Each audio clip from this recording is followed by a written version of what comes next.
the Camden Strong Podcast. We live in our prime with Tamika Mason. We breaking the mold, telling real stories. Watch us take control. We keep it real, keep it bold. Camden Strong. Camden Strong. It's more than gold. From the hustle to the heart, we shine. Tune in, turn up. It's our time. Hello, Camden. Welcome back to another episode of the Camden Strong Podcast. Now, I know. You've been wondering, where have you been? But you can't conquer the world without taking a break. So I had to step back a little bit just to give myself a break and to give our team a break. And we're back. We're back and it's refreshing, and we have the same mission, the same purpose to ensure that we provide a space that allows for us as Camden community, a Camden Strong community, to bring forth resources and updates on initiatives. And so we're back, and we have our guest today. Today on the Camden Strong Podcast, we're joined by a powerful, young, inspiring leader who embodies faith, vision, and community. Alan Ace Mitchell. From the pulpit to the State House, Ace is shaping the next generation of leaders across New Jersey and beyond. He's a preacher, he's a mentor, and a policy strategist. But most importantly, he's someone deeply committed to the legacy and impact of Camden City. So, help me welcome our next guest for today, Mr. Alan Ace Mitchell. Thank you for having me. I like that, Ace. Where did that come from, Ace? So it's kind of just a way for me to get away from my government. I don't mind my government name. It's a homage to my father, right. But it tends to remind me of my dad, and right. We can get into that a little bit later. Right. So I kind of just picked that up from a schoolmate, coach kind of situation, and we kind of just took it and ran with it. Okay, so it's really Ace is like number one. I mean, that too, of course. That too, but. Okay, well, again, just thank you so much for joining us on the podcast, and thank you for having me. Have been able to, kind of look into you and learn about you through your biography that you sent over. But how I was first introduced to you was by a special person to me, Councilwoman Soria Perez. I was giving her, just the overall background around why this Camden Strong podcast even exists and what the purpose is, and the vision behind it, because she's someone that I look to as far as guidance. And the first person that she mentioned when I was talking to you is Alan, and this wonderful blend of passion that you have between faith-based and mentorship program, and then also working for the state assembly office as well. And so I said, you know what, I got to get in touch with this guy, and I have to learn more about him, and I got to bring him on the show because it's important to continue to share the stories about folks that may not actually be in the spotlight, like they're not in the front, but they're doing the same work and probably more work on the ground and behind the scene. And so you embody that, and so again, I really appreciate you coming on the show and doing that. But you wear many hats, as I mentioned. Yes, ma'am. A preacher, is that one thing that you do? A mentor, right? A strategist, and then also a legislative aide, right? Yes, ma'am. Tell me more about that. How did your journey begin, and how did you get into what is shaping you, or the experiences that shape you to who you are today in all those spaces? Understood. So for me, it kind of starts back probably being 16 years old in high school, growing up in two different towns. So I went to high school and went to school in Manchester, New Jersey, if you're familiar with that is. Manchester, New Jersey? Yes. No, Ocean County. You know where? Is that south of us? That's north of us? Okay. You know where Jersey Shore show was filmed? Yes. I grew up probably like 30 minutes from there. Okay. Okay, so you have Manchester and then you have Lakewood. Okay. So Lakewood. You know where that is? With Lakewood. Okay, cool. Yes. So my mother and my father had a church in Lakewood, New Jersey. Okay. So I spent most of my free time and most of my leisurely time in Lakewood, New Jersey. Okay. But I went to school in a predominantly white area. Okay. So I grew up around people in a marginalized community, watching their struggle, their fight, and kind of what they went through. And then I also had the privilege to go somewhere else. Mm-hmm. So it kind of gave me the vision to see my life in two different aspects, kind of where you see the interdisciplinary background, because I was around a lot of different things, exposed to a lot of different people. Growing up, if you would have asked me where I would have been at, where I was going to school, I wouldn't have said been in South Jersey going to Rowan. I would have told you I was going to go to Rutgers. So that's how you got to South Jersey? Yes, ma'am. Okay. I ended up going to Rowan, which kind of brought me to this area. Okay. For me, I thought I was going to Rutgers and going to play ball, kind of follow my dad's footsteps. Unfortunately, my dad passed away when I was 17 years old. Okay, sorry So, to hear that. no worries, thank you. Once he passed away, I kind of had a decision to make. And it was, am I going to chase my basketball dreams, or am I going to go stay with my uncle? And my mom was kind of like my guiding light, and she pretty much was giving me like, hey, I would love for you to chase your basketball dreams, but if you live with your uncle, we can figure out this school thing together. So I decided to make the right decision to go live with my uncle. Okay. And it allowed me to graduate Rowan University debt-free. Okay, So yes. I'm very, very appreciative of that. Thank you to moms. Yes. And So you still play basketball? I do, but not for Rowan. No, okay. Casually, You did? I do. Okay. Because you Casually, know I do. Camden is a big basketball town. I'm familiar. I'm right? familiar. So you started, when we were talking before Yes, we ma'am. started recording, you were telling me about your first experience with Camden before college, right? Yes, ma'am. And it had something to do with basketball. You Yes, want to ma'am. tell that story? I got Because I'm you. curious. I stopped you before, Understood. wait, hold that, save it for recording. So when I was in high school, we ended up making a playoff somehow, and we ended up getting matched up with Camden. Right. Now, because we were the lowest person on the seed and they were the top on the seed, we ended up matching up against them. We went, it was a very interesting experience. My first interaction with the people of Camden is while we're warming up in the old high school, when you're warming up, they're right there, right on you. Right. So there's no gap between the sideline and the court. It's just they're right here. Right. And so naturally, me being curious, and not to say my teammates weren't accustomed to it, it's natural for me. Lakewood is very similar. Right. So when they was talking to us, I would talk back to them, and we was having conversations, talking about basketball stuff, going back and forth. Okay. Talking about the game or just Yeah. basketball overall? Yeah, just like, oh, are you nice? Are you not nice? Just it's very, very. But you were playing Camden High? We were. Oh, We were, okay. and it was a very interesting conversation to say the least. And it was fun, but I realized that my peers around me, they kind of were a little taken back by the experience. For me, I kind of love that. I like the energy. Right. I like the banter, because it's all about love Being at the end. competitive, Of right? course. Yes.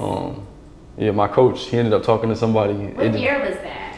For all my Camden High basketball alumni, what year was that you played Camden High? That was DJ Wagner's freshman year. So whatever So did year y'all that was. win? Oh, of course not. We got blown out. We got blown out. But it was a good time. Okay. It was a good time, good experience. Yes, that's awesome. So, at that point in time, it was showing you just like a little bit of the connection, because even though you said in that space the culture was the kind of get each other pumped up to play the game, but your peers were kind of drawn back from that. So to have that connection automatically just speaks to what your future was to be. It surprised me, because I didn't know how comfortable I'll be in that situation. Yeah. And like seeing the kind of embracing nature, like they're not trying to scare you. It's just like trying to see where you are, a measuring stick. Yeah. And when you stand your ground, they start to embrace you. Right. And you learn that depending on where you grow up or where you're from. But I find that that's kind of the sentiment that I find in most communities that are like marginalized and don't have the best of resources, that as long as you show them who you are, you show them your heart, and that you're willing to help and be a part of the community, they'll pretty much embrace you. Exactly. And that's kind of what I found from me talking back and forth to a fan on the sideline. Exactly. But And it was a cool experience. it's in any space, right? It's not just in you know, the athletic space as well, but you feel that when you're in your workspace, you feel that when you're in your community, you know. Sometimes having that type of dialogue really kind of pushes us to the best that we can be, because you see all perspectives. You need to feel both sides, you know, and it's not to run away from it, you know. So I dig it. So in speaking of that, what does Camden, as we speak now, what does it mean to you personally? You know, since you've had your previous attachment, you had your experience, you know, in another passion space, and now kind of, you know, being able to be at a higher level and see it, like, what does it really mean to you now? To me, Camden means new beginnings, new opportunity. My mom being a pastor in Lakewood, we ended up getting moved to Mount Laurel. So naturally, I wanted to make a difference and do something in South Jersey community. They kind of wanted me to push for something in Mount Laurel. I didn't see a need there. And I remember my past experiences with Camden. I said, well, why not try to do something here? And so for me, it kind of gave me like a new opportunity, a new beginning, and a way to be really in the mix of the heart of it all, to really make a difference that way.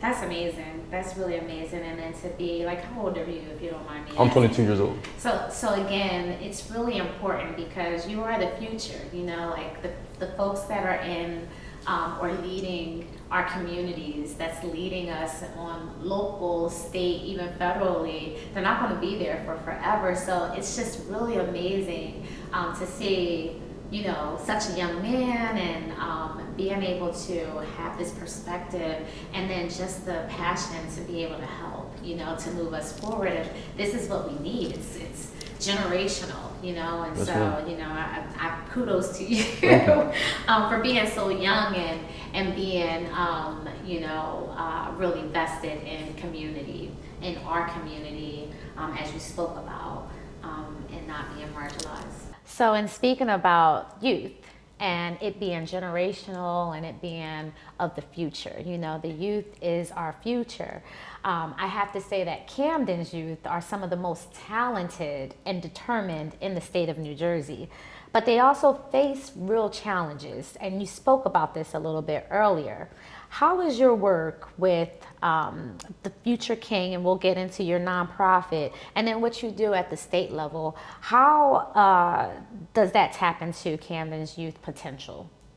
So the reason why I believe that I was recommended to you was because we did an event in Camden called Kingdom Convergence through Kingdom Convergence. Convergence. With a K okay. though, so it's alliteration. It was kind of trying to make it cool. Okay. But it was with Legislative District 5 office, Future Kings, my organization, and with the AME YPD, so the AME Church, the Young People's Division. We all came together to try to help the young people of the youth in Camden. Okay. And we were at Melandra Hall. We did free haircuts, free book bags, free face paint, basketball tournament, kickball, yard games, and we had this panel of speakers that came. Right. We had a pastor, an up-and-coming actor, and a entrepreneur. An accomplished one, unlike me. But like we had all that together, and we ran that event together. And I think that's kind of the unique intersection that I have, the ability to pull different resources and collaborate with different organizations. Because being so young and then being able to build kind of like a co-op and collaboration in the sense that you did, I mean, again, kudos to you, because that's a skill set that even older folks sometimes have a hard time being able to do, you know? Well, definitely. It took a lot. And I want to shout out the YPD, the AME Church, and Legislative District 5 office, and myself for all the help. And the people that helped me make this sign. It's very special people. Yeah. So again, in speaking about the youth, and you know, again, the amazing work that you're doing, what are some of the barriers that you're seeing that the youth is facing, and especially the young men? Because again, we'll talk more about your nonprofit in a little bit, but your nonprofit, you know, gearing to young men, what are the barriers you see, particularly in our young So minority men? The biggest barrier that I see in young men today is the ability to have mental discipline. With social media running rampant, we don't really have control over our own choices because we feed our minds with different things from social media, and they're kind of like creating the narrative for how we think and what we can look like, what success looks like, what hard work looks like, what relationship looks like. You have all these different outlines that don't really align with who it really means to be, who you actually are as an individual.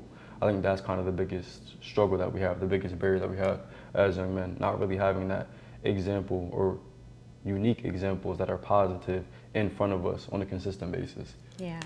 Social media does run the world in a sense. You're right. It tells us how to eat. It tells us, how to live, and you have to have that discernment. And so being able to have that guidance on what to take, what not to take, and that we pretty much control our own lives. It's not the likelihood of social media or likes or shares or anything like that, So I think that is important. I do think that that's something that's important in adults too. It can be. Definitely, So again, let's talk about your mentorship program, because again, you've seen a population that needed more support as a young man yourself, and really gravitating to other young men. Talk more about your mentorship program. What do you guys do? What's your mission? Who's behind it? Okay, so I can start from the beginning with At that 22 years old, I can't. Yes, ma'am. So for me, it all started with my father, right? Once again, going back to that. Yes. So growing up as a kid where I grew up from, it was very interesting to watch my parents go into ministry, because my dad didn't start out as being in ministry, so watching him go from doing what he was doing to going into ministry was very interesting. When we were in Lakewood, we had a organization called Boys of Bethel through the A&B Church, and that's where he kind of was like a father figure and mentorship program to them. When he passed away, it was my first time doing a public speaking event. Wow. When he passed away, I spoke at his funeral. Resilience. And when I spoke at his funeral, I ended up calling up all the other young men that he had mentored, because I told him that it was time to honor my father's death. It was time to not let the barriers or the things that get in our way stop us from, honoring him. In that, I kind of got a bigger idea to say, okay, well, not only can we do this, but as a collaboration with the whole city that we're in, we could really turn this into something bigger. Fast forward, you get Future King. Future King. And what we do is mentorship, brotherhood, leadership training. That can look like a whole bunch of different things. We do a lot of community outreach. We try to do a lot of things with the home. So that meaning we try to go into the homes and deal with the young men in their relationships with their parents. Once again, going back to the social media issue, sometimes we allow other things to kind of lead and guide us versus like the people that are really trying to love and show us the way. Yeah. So trying to mend that relationship back, whether it's a single mother or it's a two-parent household, mending those relationships for the young men to understand what it is that their parents want, and help the parents understand what it is that the young man wants, and kind of really facilitating those relationships. Some of the outreach we do is we typically do an annual Thanksgiving homeless feeding. We do, are you familiar with Code Blue? Code Blue, yes. So we'll help the parties that do the Code Blue parties, and typically we'll go do like little plays to help entertain them while they're there. Oh, wow. And we try to provide food sometimes when we can, depending on what the funding is looking like, depending on that season. Wow, you don't really think about that. You just think about shelter and food, but not how are the young people or the families even being entertained. Like, it's a whole quality of life with that, right? Of course. Because you can give me a meal, but if I'm just sitting there eating it by myself, it's still kind of a little sad. Yeah, wow. Yeah. But last year we played card games with them, played board games, laughed and giggled. It was a very interesting experience, and it's cool to expose the young men to that, because it shows them like you can still show love regardless of what situation you're in or what season of life you're actually in, because that could be you. You don't really know. We're just grateful to not be in that situation at the current moment. But we do that. We did a clothing drive in the spring. We did the Kingdom Convergence in the summer. Hopefully that will be annually. So you're here in the city, and you have Now we are, yes, ma'am. You have participants of your program already. Yes, we're trying to grow within Camden, because I didn't have a lot of resources. Actually, coming together, doing that event in the summertime kind of opened my eyes to what it could look like in Camden. It wasn't the easiest event to get in. No. And Camden wasn't the easiest place to work in. Right. Well, charity is not the easiest thing, you know. Even with getting finances, it all comes from the heart, you know. And so just trying to tap into that, being in spaces like that, I mean, you have a great network, and just continuing to collaborate, you know, and partner up. That's important, and that's how you'll continue to grow here in the city. I mean, because what you have, I think, is something of value, you know. We do have lots of young men who are lost, but lots of young men who aren't. You know, they want to be involved, and they want to learn, and they want to be, you know, a part of the community as well. And so having organizations such as yours is important, you know, and I do think that it will grow. But tell us how, if someone was interested in donating or being a part of volunteering, or even a participant, a family could be watching this, a parent could be watching this, how can they get in touch with you? Okay, so if you want to get in touch with me or your organization, or my organization, we have a website. It's called futureking.wix.sites. You can look that up, and you'll be able to find the website. We also have an Instagram called Future King Empire, FutureKing_Empire. But also, you can just look me up, Ace_Mitchell on Instagram, and reach out to me, and we'll get you set up with everything you need. Awesome. What's your next event that's coming up? Like, what's for the future for Future King? So the future for Future King looks like we're coming out with hoodies.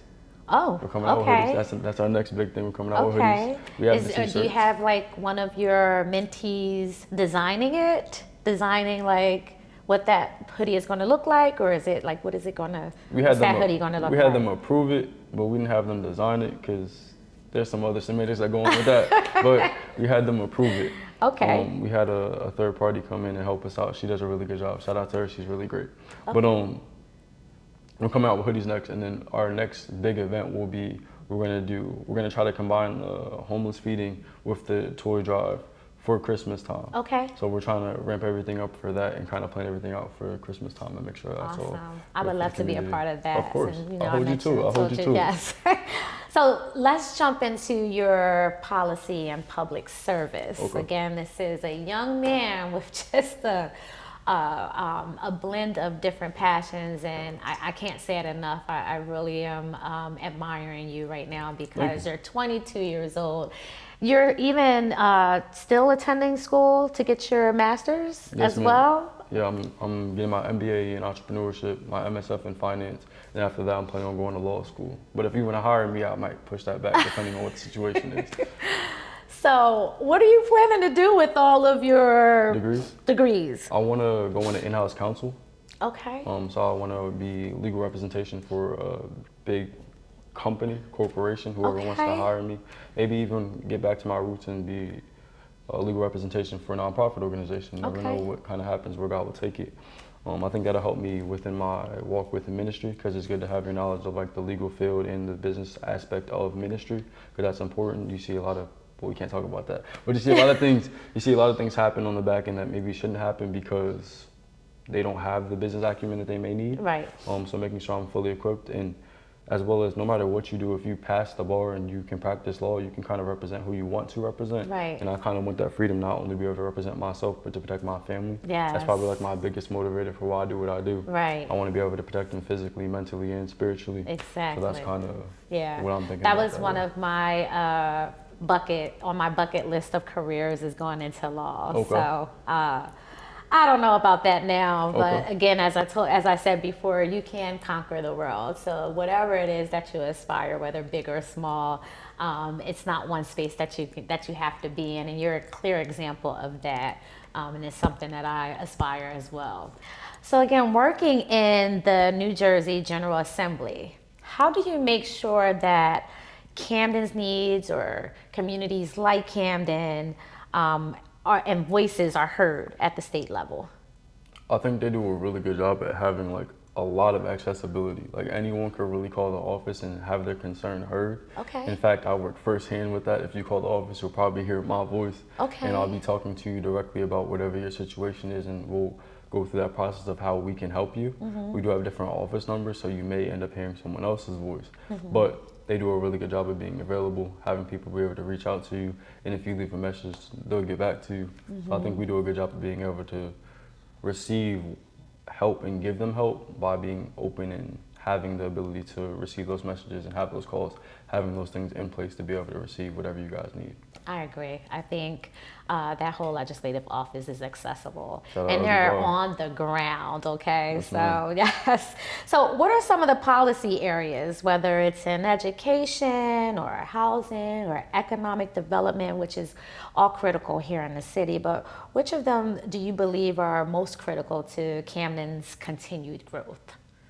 What's most critical? Because all of them they're conversations, they're, the topics that we talk about daily. I mean, there's a need for housing, there's a need for small business, economic development for our community, education as well. We have our expansion of our eds and meds program. You speak about and have a career in college, this is what the future of Camden is. So what do you feel though is at the stake of all of, Camden's continued growth? In my personal opinion, I would say education is at the heart of it all. I believe that if you can educate yourself as a young person, you can also educate people around you, which allows everyone else to be able to grow and develop together. As you develop a kid, it may develop their parent as well and give them ideas to be able to inspire and do things that'll help in the impact, and then also create revenue for the future with the child. So I would say education is probably the best legislation and policy that you probably need to develop. I would agree, and those folks that know me out there know that education is number one for me as well. Yes, ma'am. And access to equitable education and quality education as well. And again, Camden is at the is at the forefront of that, For just sure. nationally as well. In our educational landscape. If you could design one initiative to uplift Camden's next generation of leaders, what would that look like? What it would look like? It would be a leadership academy. I find that confidence is probably the main thing that they try to take away from the community overall. I think that if you can infuse that back into society and back into us as a culture, which I'll be very vague about what I'm speaking about specifically, but if you give that confidence back to those young people and allow them to understand that you being educated and being strong and confident in who you are is probably the most dangerous thing that you can be to society, and how you be most effective and be most successful. I think that would be probably the best initiative that I think. That's kind of why I do what I do. But hopefully that could be something bigger and something that as a community we embrace, to make sure that our youth know how strong and powerful they are, and to understand the power that they truly do have when they decide to really lock in and do what they are supposed to do. To know thyself is the most powerful thing that you can have. Yes, If you know yourself, you know where you come from, then your future is most certainly bright. It's right there. If you know yourself, then you can create whatever it is that's in front of you. You have the opportunity to touch whatever your heart desires. And again, you, my friend, have been the epitome of that. Thank you once again. Very kind over here. Very kind. Very kind. So let's get into, we have our mentorship nonprofit organization. We're working on policy and legislation, but you also are in the faith-based community as well. And so Camden, and I'm not sure if you're familiar with this, I'm pretty sure you are, has a strong faith community. And I told you, even growing up myself, my family very heavily in the Baptist community. My grandfather, Reverend Alexander Benjamin Sr., was a pastor, started his pastor career at Mount Calvary Baptist Church on Penn Street, and ultimately had his own church in Penns Grove, but just very familiar with the community, the faith-based community here, and still very much so invested in that. How do you see churches and ministries playing a role in building a stronger, a safer, and more united city here in Camden? Yes, ma'am. So I'm definitely biased because I'm born and raised in church. I'm a PK. If you don't know what that is, that's a pastor's child. My mama. Yes, and what I would say was, churches have to be the background and the foundation for this growth. If it's not, and we're not being led by the Lord, I don't really know where it will be led. If you look at any other organization being led, or any movement that you've seen happen in the past, it always seems to be led astray because we're focusing on man versus focusing on what we're supposed to be focusing on, which is the Lord. And the reason why I say you should focus on the Lord, because there's two foundational scriptures that you can base your whole religion, your whole faith based off of, and that's love the Lord with all your heart, all your mind, and all your soul, and love your neighbor as thyself. All those things focused around love. And if we're focusing on love and loving from God, God's love is unconditional. It's not based off of whether you did your homework today, whether you did what you're supposed to do today. It's not based off of whether you paid for the hoodie or not paid for the hoodie. Make sure you pay for those hoodies. But it's based off of God being unconditional and loving you regardless of the circumstances, regardless of what you've been through, regardless of what you're going to do. And I think that if we build that off the backs of these churches and make sure that our foundation is set in love and focusing on God's love and unconditional love, sky's the limit.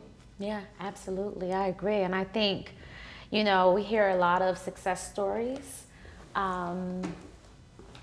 We hear a lot of the success stories, and their foundation is the church, right?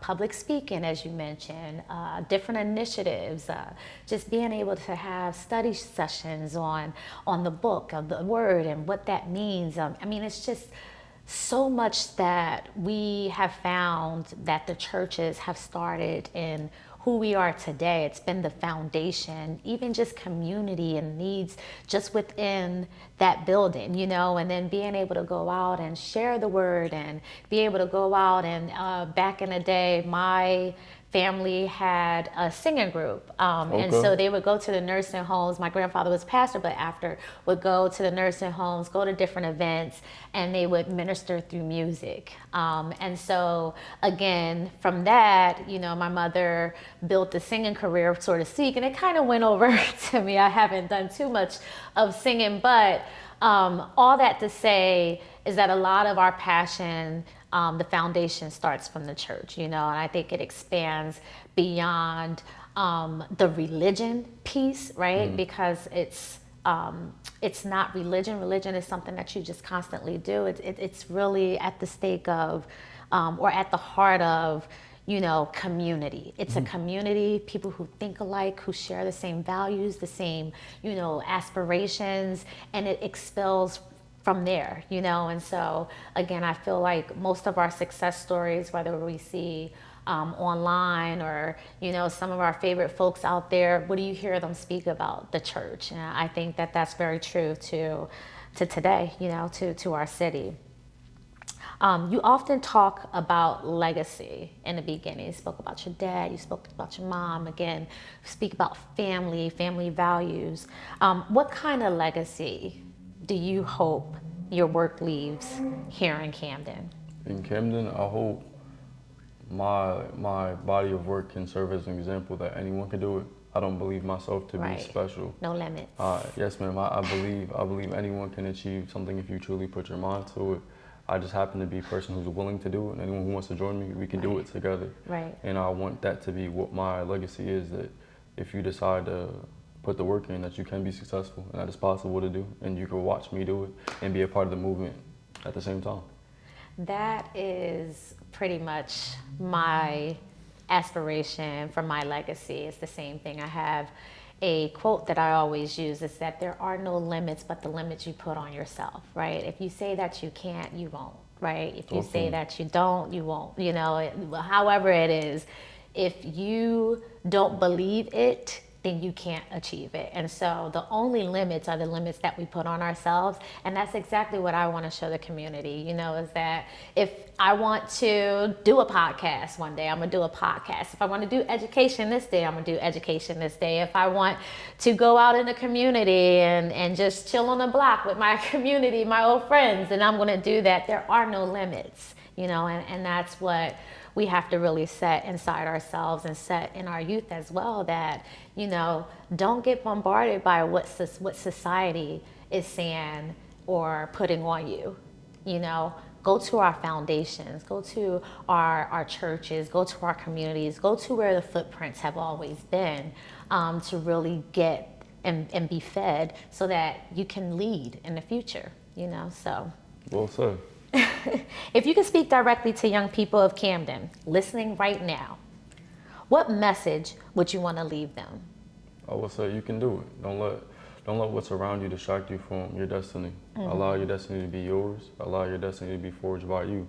And whatever that is, walk in it, be confident in it, and be strong in it. I mean, Right there. It's enough said. Now, we ask all of our guests, what's one word to describe Camden?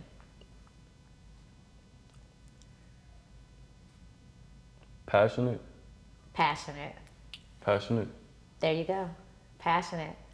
Well, folks, thank you so much for joining us. I think this is the perfect time to end this episode. Thank you again. Please be on the lookout for Alan Ace Mitchell, this young man vested in the Camden community. As he mentioned before, you can follow him on Instagram, YouTube. And what is that? Oh, my Instagram is The Chase with Ace, Instagram.com. Or you can follow me on YouTube at The Chase with Ace. All right, and look out again for Future Kings. And we will return in, I guess, a week or so. Again, we are Camden Strong, and this is a wrap. We'll see you soon.